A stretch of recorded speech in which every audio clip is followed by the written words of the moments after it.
Jamire 2017. Andrew Tovar, class 2017 quarterback. My name is Arex Flemings, 2017, Oregon State commit, go Beavs. Number 4 ranked receiver in California, number 30 overall, 36 offers. Some goals for the season, to break the receiving record at Cathedral, and to win SCIF championship. It was a third-year starting varsity for Cathedral, and the goals for this year to break top 10 for passing yards. Goals for this season, just to break another 1,000-yard season, all-purpose, 20-plus touchdowns, and to obviously win the CIF championship. We open up with Santa Fe. What we've been doing to prepare this offseason, just a lot of conditioning, a lot of weight room, because that's what we lacked in last year, and then just getting the offense down and a lot of team chemistry. In the offseason, I personally did a lot of speed work with him, a lot of explosion work. I feel a lot faster this year. As a team, we worked hard in the weight room. That was a place where we definitely, like you said, lacked in last year. So this year, we definitely worked hard in the weight room. I feel like we got a lot stronger as a team, so we'll be ready. We opened Santa Fe this year. Things we did in the offseason, did a lot of passing league tournaments just to get team chemistry down with receivers. So should be good. And the offense is pretty much the same offense as last year. Just excited about it. Different receiver core, so it's going to be a different look, and just ready to get after it. And then a new offense that we put in is Wildcat, so we'll just have fun with that. Offensively, I think we're going to try to stretch the ball a little more, push it more downfield. We have a lot of speedsters on the team, such as Arex and Jamire. So just try to beat defenses over the top, deep, a lot more than we did last year, more consistently. This year's offense is pretty much the same as last year. This year, we are going to definitely try to make it more up-tempo.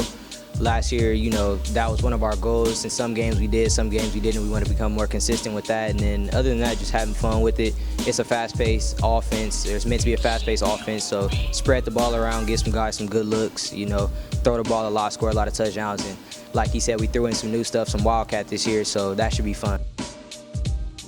It's a Salesian Game this year. It's a really big game. That's where most of the fans come to. It's at Southwest. It means a lot. It's pretty much a rivalry, so it's a lot. It's for bragging rights, and then they talk a lot of stuff over there. So it's a game that we always want to come out and beat them as bad as we possibly can. Salesian Game. That's probably one of the most fun games. It's the only game really we play, well, except Loyola this year, but Salesian in the past years has had the most crowd influence. It's very loud, and just turnovers are heard much more. The crowd's crazy, so I'm very excited for that one. The Salesian Game is always a fun one. It's always a packed crowd. I remember my sophomore year, I think there was like 5,000 last year. It was close to 5,000 again, so it's always a big crowd. The game is always live. They come to play. We definitely come to play, and that game has a lot of history behind it, a lot of bad blood behind that game, so we definitely want to come out and try to run up the score, beat them as bad as we can, score a lot of touchdowns, and that's what the game of football is about. If I could play another sport, it would probably be basketball. That's what the sport I originally grew up playing. When I was younger, I thought I was going to go to the NBA. That was my original goal. It kind of changed throughout the years. But I feel still I'm pretty good. I could probably go play for Cathedral right now, honestly. If I could go back and play another sport, I'd probably go with baseball. Just a little more, I don't know. I was naturally good at baseball, so. But I like football a lot better, so stuck with that, and then took me pretty far. So I mean, yeah, it worked out well for me. But baseball definitely would be my next sport. If I could play another sport besides football, I'd probably go back to playing baseball. I used to play baseball. People used to tell me I was better at baseball than I was at football. Other than that, I mean, if I was taller, I'd play basketball, but I'm not tall, so probably baseball would be my other sport. Some of the game day traditions, I always go to sleep before the game, put my headphones on, usually sleep in the locker room until it's like time for team meetings, and then also me and him, we order Domino's for every game, and you get that in right before, and then that's pretty much it. I don't know, no one talks to me. I'm very serious, so put my headphones on, mind my own business, stay focused for the game, and then get prepared for for battle that night. Game day traditions for me, really just, relax, try to keep myself, I don't like to sleep before the game. I like to keep myself up, keep myself moving around. Like he said, we'll order Domino's, eat a whole meat and pieces to myself. And then after every game, no matter win, lose, no matter after every game, go to Lucky Boys in Pasadena, get a sausage breakfast burrito. It's probably the best breakfast burrito I've ever had in my life. So after every game, we go meet up at Lucky Boys and do that after the game. Madden. I grew up playing Madden when I was younger. It was introduced to me by my dad, and then it just became like a real competition thing between all my friends and everything. Now, the more people I play is like my cousin Donovan and then Jamire and Devin. Usually don't lose at all, ever. But this is a little before our time, year before we were born, so yeah, still play it to this day, still compete in it and talk a lot of trash. My first experience with Madden, it was at a friend's birthday party. His dad was like, I think it was Madden 08 or something like that. He was like, man, these graphics are sick. You guys are lucky, because I guess he was playing with this one. So yeah, it was just my first time playing. I got killed, but it's all right. I got better, and then now basically unstoppable on Madden. Just know everything on the defensive side. So offensively, I'm a machine. Madden, my first experience with Madden, I played my older cousin. I was real young on the original Xbox. And got blown out. Definitely not this one. This one is obviously super old, but I was never a really big Madden guy. I was always a big NCAA guy. I wish they brought the game back. But I play Madden. It's fun. It's a big competition thing. We play it at the house. Everybody plays Madden. If you play football, you play Madden. So that's it's a competition thing. Don't like to lose. You always talk trash, bet money.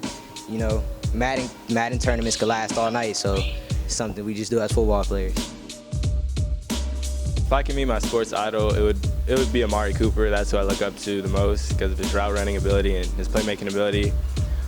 3 questions I would ask him is just how's the transfer from high school to college and then college to the NFL, and then just what are things he worked on just to get where he is, and then how he perfected his route running. My sports idol would be Tom Brady. I would probably just ask him the first 3 questions. I'd say, what makes him so good? What separates him as a quarterback? And how he prepares for games and defenses and all the complex coverages. And last question, I would say, what kept him motivated when he was second last pick in the draft, and now he's probably one of the best quarterbacks in the league right now. So. If I could meet one of my sports idols, it would probably be Tavon Austin. I look up to him a lot, like the way he plays. 3 questions I will ask him. The first one will for sure be how on his high school highlight tape is 12 minutes of straight touchdowns. I don't understand. That shouldn't be possible. But second question, like he said, the transfer from high school to college and college to the league. And then the third question will probably be about one of the moves he made on his highlight tape or something like that. He does a lot of incredible stuff on the field. So probably those 3 questions. Coaching staff at Cathedral, they've been pretty solid over the years. Some of the coaches that really stuck with me was our receiver coach last year, Coach Chester. He always looked for perfection out of me and Arex, and always made sure we did our best, and he never let us slack. And yeah, that was something that really motivated me, helped me. And then Coach Toro, he's always on me and Arex, talking trash to us during practice, make sure we can be the best we can. And then Coach Danny, he helps everybody with the recruitment and does everything he can. And then Coach P, the head man, he's the head of it all, so he makes it all happen. And then my dad is on the coaching staff, which a lot of people don't know, who trains me outside of school. He helped me get to where I am now, so those are mainly the people that have helped me get to where I am now. The coaching staff at Cathedral is kind of like a brotherhood. Most of them are alumni, so they just want the best for the school, and then push all the kids and push us in the right direction. And so I'd probably say Coach Danny, Coach Toro. They're both alumni. They care a lot about school. So they give us their all every day and just help us get better every day. Coaching staff at Cathedral, it's obviously been solid. Coach P's been there. He's been the head guy for over 20 years now, I think. So he's had success there over the years. Some of the coaches that have helped me a lot on the staff has been definitely my receiver coach, Coach Chester. He stays on me and Jamire, like he said. He always looks for perfection every day, no matter what it is, no matter who we're lining up against, what's doing, who's watching. It doesn't matter. He always looks for perfection. Every day, all we hear out of him is just get better. No matter what the circumstances are, just get better. Other than him, Coach Danny, he helps a lot out with recruitment. Coach P's the head guy, obviously. Coach Troll is always on us. He's always talking trash, keeping the practice up tempo, keeping us in a good mood. And then Coach AJ, he helps me a lot. He helps a lot with recruitment. Shout out Coach AJ. He's a guy, so AJ's the plug.